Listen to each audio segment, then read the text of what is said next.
Ya, kita lanjut lagi untuk materi selanjutnya tentang pengelolaan obat rusak ya. Ya, pengelolaan obat rusak. Ya, pengelolaan obat rusak yang ada di pelayanan kesehatan ya. Ini saya sudah pernah share materi ini di grup kalau nggak salah. Tentang pengelolaannya ada kalau nggak salah di peraturan BPOM apa ya, per BPOM. Jadi intinya kalau sebenarnya kalau teman-teman suka membaca ya, semua materi itu dibaca, kemudian bikin rangkuman sendiri, itu lebih lebih bagus ya, lebih bagus untuk diingat ya. Ini saya juga kemarin saat ujian, saya membuat rangkuman ya, rangkuman semua semua materi terkait dengan juknis, semua juknis dan standar. Mungkin kalau teman-teman di sini ingin apa belajar lagi eh, juknis tentang apa ya apoteker apa yang namanya nanti saya tak share. Pokoknya tentang penilaian kinerja ya, penilaian kinerja apoteker. Kalau masih ada waktu ya silakan baca. Itu hanya kita tahu gambarannya apoteker itu harus apa aja. Tetapi ya kurang kurang sih, kurang bermanfaat sekali. Menurut saya kurang bermanfaat ya. Karena saya cerita ini ya, pengalaman. Saya juga pernah mengikuti beberapa tahun kemarin, mengikuti yang bimbel bimbel yang mahal ya, yang sampai sekian juta ya. Mungkin teman-teman di sini ada yang tahu ya, yang bimbel yang nilainya sekian juta ya, yang sampai 2 juta lebih ya. Nah, di bimbel itu kan bahas materi, tetapi nggak ada kompetensi teknisnya. Ya, ternyata nggak mesti yang bimbel yang mahal seperti itu ternyata kompeten. Ya, materinya manajerial, sosial-kultural, kemudian eh, satu lagi saya lupa ya, manajerial, sosial dan wawancara ya itu sangat beda dengan saat ujian ternyata. Saya sharing pengalaman aja ya, jadi untung saja dulu itu saya tuh membaca semua juknis, petunjuk teknis, dan alhamdulillah bisa dapat nilai yang lumayan ya untuk kompetensi teknisnya. Kalau teman-teman kalau yang masih ujiannya agak lama, mungkin bisa diperbanyak aja untuk baca-baca panduan-panduan. Ya, nggak perlu apa berburu FR-FR gitu ya. Nanti kalau masalah FR-FR yang keluar, saya siapkan semua rangkumannya. Ini kan kalau nggak salah ada yang menanyakan FR gitu ya. Saya siapkan rangkuman soal, terus jawabannya semuanya saya siapkan ya dalam waktu dekat ini. Seperti itu. Tapi mungkin teman-teman perlu banyak membaca panduan dan juknis-juknis yang ada. Ya itu intermezzo saja ya untuk terkait pengalaman saya dulu. Kak, mau Ya, nanya dong. Kalau misalnya yang ujiannya besok, kira-kira yang dipersiapkan hari ini apa ya, Kak? Kayaknya eh, asik banget kamu, nih. kamu Tiara besok ini. Iya, Kak, soalnya, Kak. Oh besok ya. Iya. Terkira masih lama ya. Ya, Enggak. ya ini khusus untuk kamu Tiara nanti saya tak siapkan habis Iya. maghrib ya untuk penghitungan. Oke, oke, Eh, oke. ya, saya kirimkan ini aja apa video. Sebenarnya sudah baca catatan saya belum Yang yang kemarin saya kita share? Ya, ada, di udah situ baca. sudah lengkap itu sebenarnya Kak untuk terkait penghitungan. Hmm, iya, Kalau iya. apoteker untuk masalah hitungan dosis kayak puyer kayak gitu kan Ah, kayaknya nggak perlu dipelajari ya, iya kan? iya, Iya. iya, Kak. Paling kecepatan infus. Iya, yang kayak gitu, Kak. Ya, kecepatan infus ikut pertemuan awal saya nggak Kak? Atau udah scroll Saya ke baru, atas? baru ya, belum ada sih ngeliat. Belum ada. Oh ya, Nanti deh kita lihat lagi. iya. Mm. Berarti nanti habis ini mungkin saya ini kan Zoom ini selesai, saya bikin Zoom Mm. lagi. Saya Mm. langsung menjelaskan tentang ini ya penghitungan dosis terkait Oke, oke, dosis oke. itu ya. Nggak apa-apa ya, Oke, Kak. mumpung Ya, masih nggak apa-apa, Kak. siang. Bisa Iya, ujian Kak. siang, pagi, atau Siang, jam 2. jam 2? Oh iya, ya Mm-mm. nanti lanjut lagi. Oke, Kak. Gitu aja. Oke. Tapi kamu sebelumnya kamu Tera itu afirmasi apakah ada pesaingnya berapa berapa gitu? Afirmasi itu yang tambahan poin gitu nggak sih? Iya, Ada NS. NS kan perpanjang. Iya. itu, terus sama pesaingnya satu. Lowongannya berapa? Satu orang. Oh, maaf Jadi boleh head to tahu head. di rumah sakit mana? Di ini sih klinik punyanya ini Kementerian Perhubungan. Oh, di klinik perhubungan ya. Iya, ha. Di Jawa, Iya di Tangerang. ya, di Tangerang ya. Iya, Iya. Kak. Kalau misalnya kayak gitu tuh biasanya misalnya nih saya daftarnya rumah sakit terus yang keluar tuh kayak lebih spesifik rumah sakit atau kayak Enggak, memang tetap harus semua. enggak karena kombinasi ya. Jadi penang rumah sakit Oh, sama puskesmas justru. oh gitu. Oke, oke, oke, Iya. oke. Oke, Ya, oke. terkait kemudian interaksi obat ya, belajar interaksi obat tapi lebih sederhana sih, sederhana. Yang penting gini Kak, eh, Ya, Kakak itu logika ya. Semua ah, soal itu bisa dilogika sebenarnya. ah, ah. Kalau hati hipertensi, interaksinya dengan apa ya? Kalau Kak nggak tahu obatnya untuk apa, yang penting tahu golongannya. Mm-mm. Nah, ngapalin bagaimana untuk penggolongan obatnya, kira-kira mekanisme kerjanya. Kalau tahu golongan kan kita tahu mekanisme kerjanya. Mm-mm. Kalau dari tahu mekanisme kerjanya, kita bisa memperkirakan interaksi yang ada seperti itu, Kak. Oh gitu. Oke, oke, oke, Atau oke. masalah efek samping ya, efek samping kita bingung efek sampingnya. Kita tahu cari tahu golongannya apa. Oh, dari golongannya, oh kita bisa mekanisme kerjanya apa. Jadi kita nggak perlu langsung menghafalkan satu-satu ya, nanti pusing sendiri. Iya, ya. Iya sih. Serius. Kalau Mm-mm. kita ngapalin aja, yang penting eh, kayak untuk gout arthritis ya, kita harus tahu, oh ini asam urat ya, asam Mm-mm. uratnya tinggi.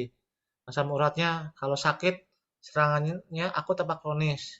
Ya kalau Mm-mm. akut berarti pakainya kolkisin. Pengertian ya kayak Ya, salah. gitu. Jadi kalau Oke, oke. kalau kronis, oh ya pakai allopurinol. Kenapa? Mekanismenya ya dia kan dalam proses ataksatin ya itu yang merubah ataksantin menjadi santin itu prosesnya di situ. Kita nggak Hmm. perlu langsung hafal banget prosesnya enggak. Yang penting kita tahu ininya. Mm-mm. Nah, Gitu, gitu. Oke, oke. iya. Kalau udah nyeri ya itu paling yang dihafalin kayak gitu terus apa Mm. diabetes, apa tekanan darah tinggi atau hipertensi, kemudian hipotiroid dan hipertiroid. Mm-mm. Seperti itu sih. Sederhana, Kak. Oke, oke. Soalnya kalau saya tuh cuma 90 teknisnya. Hmm. Ya. Nah, oh ya Kak, mau nanya lagi. Kalau kayak apa namanya jabatan fungsional kayak yang apoteker muda atau kayak gitu itu Iya, masuk juga nggak sih? saya ya saya cerita ya pengalaman saya ya. Saya belajar itu juga, Mm-mm. tetapi ternyata nggak masuk ya. Itu kan Oh, hanya kerjanya ngapain-ngapain saja kalau di situ. mm-mm. Iya, Japfung ya, Japfung Ya itu. Javu. Iya, itu nggak keluar ya. Jadi skip itu untuk dipelajari. Mending belajar yang lain. Oke Kak, makasih. Ya. Oh ya, kemudian terkait dengan pengelolaan obat rusak dan kadaluarsa ya, ini keluar ini di ujian itu banyak yang keluar. Ini ada bisa yang dikembalikan ke produsen. Kalau dikembalikan ke produsen berarti apa obat-obat yang tidak bisa kita kelola sendiri. Kemudian ada dibuang langsung ke TPA ini ya sebenarnya kurang direkomendasikan ya. Kemudian ada yang imobilisasi limbah ya ini dilakukan enkapsulasi dimasukkan ke dalam drum ya. Jadi dimasukkan sisa seperempatnya itu untuk penutup ya. Kemudian dipendam. Ini ada insertisasi limbah, yaitu dibersihkan labelnya. obat digerus dan dicampur dengan air atau semen. Intinya apa dari ini sebenarnya ada macam-macam ya, ada yang langsung. Intinya apa di sini? Dalam proses pengelolaan obat rusak atau obat kadaluarsa, yang perlu kita lakukan adalah pertama eh, membuang cangkang atau bungkusnya ya. Kita sederhanakan saja untuk biasa yang biasa yang kita lakukan. Oh ya kalau sirup berarti kita buka, dibuang cairannya seperti itu.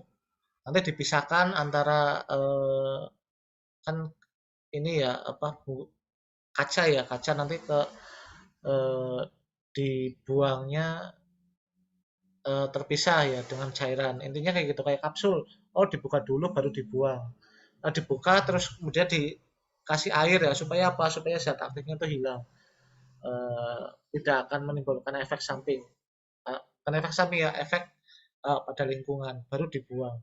Ya intinya seperti itu. Karena dalam soal itu variasi ya, variasi.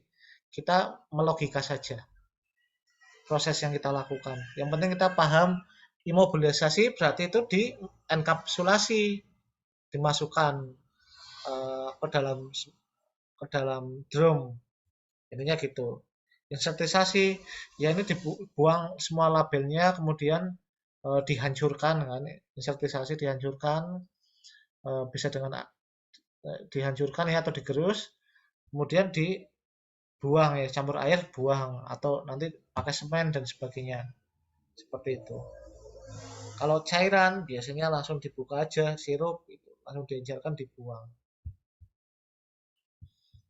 Nah ini ada logo-logonya diperhatikan sekali ya ini contohnya kayak logo Sitostatika ini warnanya ungu kemudian limbah farmasi eh, ini kantongnya ya kantong coklat limbah farmasi seperti obat rusak dan kadaluarsa ini warnanya coklat ya logonya logo biohazard limbah infeksius ya ada tulisan infeksius warna kuning ya perlu diingat di sini ya kalau warna kuning limbah infeksius itu warna kuning ya termasuk apa kalau kita habis bekerja ya sarung tangan yang kita pakai itu masuknya ke sampah kuning itu kemarin keluar ya pas saya ujian ya jadi sarung tangan eh, yang kita pakai gitu kita kita buangnya ke tempat sampah kuning. Kemudian kalau benda tajam di safety box ya. Jadi untuk jarum, oh ya kalau jarum itu juga nanti jarum dan siringnya itu nanti dipisahkan ya. Pisahkan jarum dan siringnya supaya apa? Supaya minimalisir resiko tertusuk ya harus ditutup ya. Di pelangarnya itu harus dilepas ya. Pelanggar itu kan yang pistonnya ya untuk narik itu dilepas semua supaya meminimalisir uh, resiko uh, apa bisa tertusuk ya, tertusuk dan resiko disalahgunakan ya untuk limbah tersebut. Ya ini gambarannya. Pokoknya kalau untuk masalah pengelolaan obat yang akan dimusnahkan ini, lihat dari PPT ini karena ini adalah rangkuman ya, rangkuman dari panduannya. Ya ini sketsa penguburan limbah medis ya, ini dikubur ya, ini kemudian lapisan.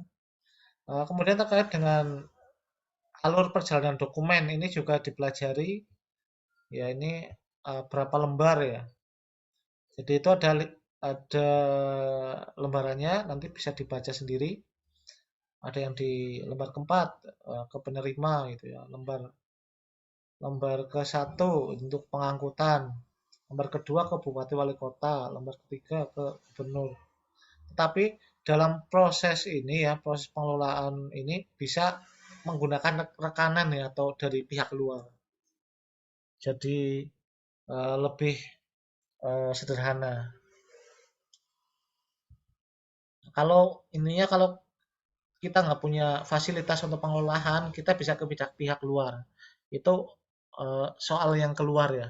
Untuk bahasa soalnya saya lupa apa, tapi intinya kalau kalau seandainya tidak punya fasilitas untuk pengelolaan limbah, itu baiknya bagaimana kerjasama dengan pihak luar.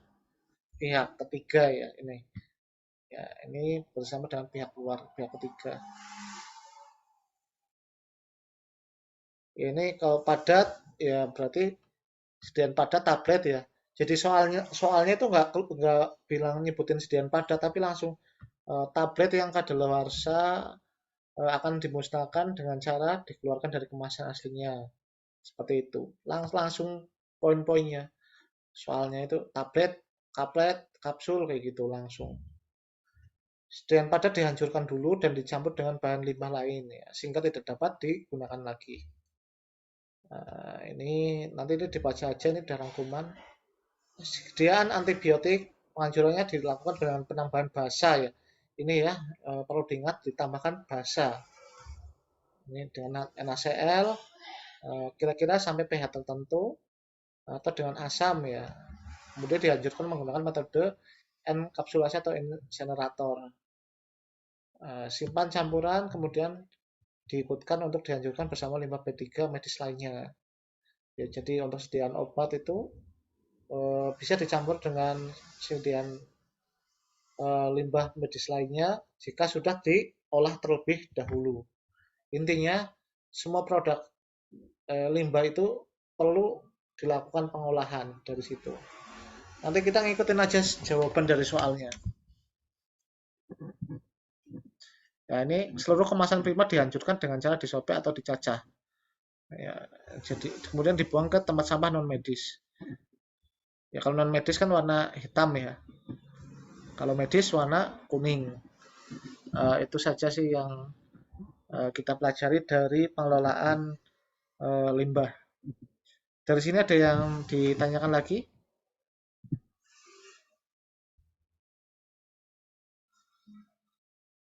Nggak ada ya? Kalau nggak ada, kita ganti ke materi yang lain. Ya,